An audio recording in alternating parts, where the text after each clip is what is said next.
اب سب سے ایک اہم اور چیز یہ ہے کہ میں نے جو کہا تھا کہ اس وقت جو قرآن جس شکل میں ہوتا تھا آج ہمارے پاس اس سے بدلا ہوا ہے. وہ کیسے بدلا ہوا ہے کہ اس وقت قرآن مجید پر کچھ بھی نہیں ہوتا تھا, زبر بھی نہیں ہوتی تھی, زیر بھی نہیں ہوتی تھی, پیش بھی نہیں ہوتی, نقطے بھی نہیں ہوتے تھے. چونکہ ان کی اپنی زبان تھی تو وہ بغیر نقطوں کے ہی سمجھتے تھے کہ با ہے کہ تا ہے کہ کیا, خود سمجھ جاتے تھے. ان کی اپنی زبان تھی, ٹھیک ہے, کیونکہ وہ جب پڑھتے تھے تو پڑھ کے ان کو خود ہی پتہ چل جاتا تھا کہ اس کا کیا مطلب ہے اور کیسے ہم نے پڑھنا ہے. بعد میں جب عجم کے لوگ یعنی ہم دوسرے عرب کے علاوہ باقی لوگ جو مسلمان ہونا شروع ہوئے تو ان کے لیے یہ پڑھنا مشکل ہوتا تھا. تو پھر حضرت علی رضی اللہ تعالیٰ عنہ کے دور میں اس پر اور بعض روایات میں اس تابعین کے دور میں حجاج بن یوسف نے اور بعض دوسرے علماء نے سب سے پہلے نقطے لگائے تاکہ لوگوں کو فرق پتہ چلے کہ با کیا ہوتا ہے, تا کیا ہوتا ہے, جیم کیا ہوتا ہے, چے تو خیر عربی میں ہے ہی نہیں, خا کیا ہوتا ہے, تو یہ فرق پتہ چلے. یہ نقطے لگا دیے. ان نقطوں کا فائدہ یہ ہوا کہ جو لوگ عربی نہیں تھے جیسے ہمیں پتہ چلنا شروع ہو گیا کہ دال اور زال کہاں پر دال ہے اور کہاں پر زال پڑھنا ہے, ہم نے کہاں پر طوا پڑھنا ہے اور کہاں پر ضوا پڑھنا ہے. پہلے تو نقطے ہوتے ہی نہیں تھے تو ہمیں فرق پتہ چل گیا. اسی طرح پھر بعد میں زبر زیر بھی لگائے گئے اسی زمانے میں حضرت علی رضی اللہ تعالیٰ عنہ اور بعد میں حجاج بن یوسف. یہ ساری چیزیں زبر زیر پیش اس وقت لگائے گئے تاکہ جن لوگوں کی زبان عربی نہیں ہے وہ اس کو صحیح طریقے سے پڑھ سکیں. پھر اس کے بعد ایک اور چیز آ جاتی ہے جی یہ جو رکوع لگے ہوئے یہ کیسے ہوئے.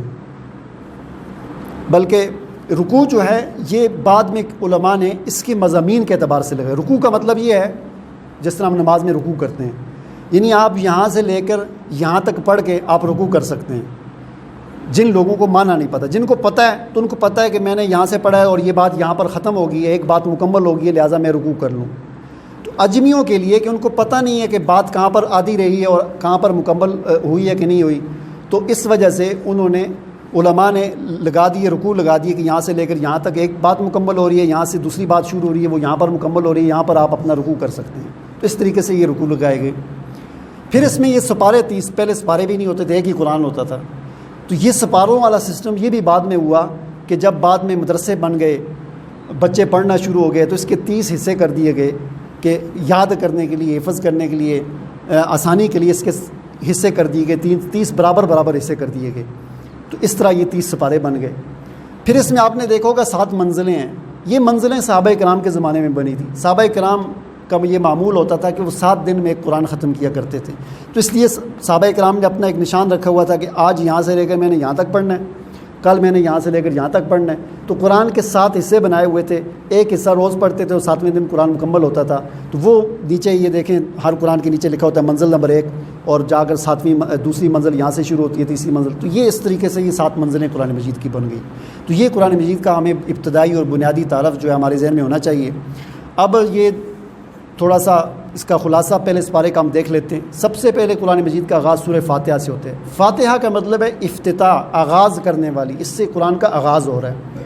سورہ فاتحہ وہ صورت ہے کہ جسے ہم ہر نماز میں پڑھتے ہیں, اس کی تقریباً ہر رکعت میں پڑھتے ہیں. یہ اصل میں دعا ہے جو ہم اللہ تعالیٰ سے مانگتے ہیں. جب شیطان نے, ابلیس نے سجدہ کرنے سے انکار کر دیا تھا تو اس نے ایک اعلان کیا تھا جو اسی قرآن میں آگے آئے گا.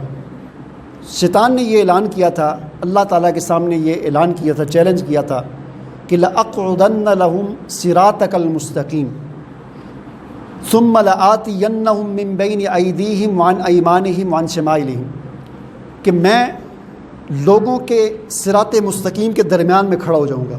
جو صراط مستقیم ہے نا اس کے بیچ میں کھڑا ہو جاؤں گا اور لوگوں پر میں دائیں طرف سے, بائیں طرف سے, اوپر سے, آگے پیچھے سے, ہر طرف سے ان پر حملہ آور ہوں گا اور ان کو صراط مستقیم سے روکنے کی کوشش کروں گا. تو صراط مستقیم کیا ہے, یہ سورہ فاتحہ میں اللہ تعالیٰ سے ہم دعا کرتے ہیں کہ اللہ تو ہمیں صراط مستقیم پر چلا. ہر نماز میں یہ دعا کرتے ہیں, اہدنا الصراط المستقیم, اے اللہ تو ہمیں صراط مستقیم پر چلا. جب بھی ہم سورہ فاتحہ پڑھیں تو ہمیں اس کے معنی کا پتہ ہونا چاہیے کہ ہم اللہ تعالیٰ سے صراط مستقیم مانگ رہے ہیں. اور پھر ہم اللہ تعالیٰ سے یہ دعا کرتے ہیں کہ صراط الذین انعمت علیہم, وہ راستہ کہ ان لوگوں کا راستہ جن پر تو نے انعام کیا, نہ کہ ان لوگوں کا راستہ جن پر تیرا غضب نازل ہوا اور جو گمراہ ہوئے. غضب یہودیوں پر نازل ہوا اور عیسائی جو ہیں یہ گمراہ ہوئے. تو ہم اللہ تعالیٰ سے ہر نماز میں یہ دعا کرتے ہیں اللہ ہمیں سیدھے راستے پر چلا, ان وہ سیدھا راستہ ان لوگوں کا راستہ جن پر تیرا انعام ہوا، نہ کہ ان لوگوں کا راستہ کہ جن پر تیرا غضب ہوا اور جو گمراہ ہو۔ یہود اور نصارہ کے راستے پر ہمیں نہ چلا۔ ہم ہر نماز میں یہ دعا کرتے ہیں، تو یہ مفہوم ہمارے ذہن میں ہونا چاہیے تاکہ دعا کرتے وقت ہمیں یہ بھی پتہ ہوگا کہ ہم دعا کیا کر رہے ہیں۔ ٹھیک ہے۔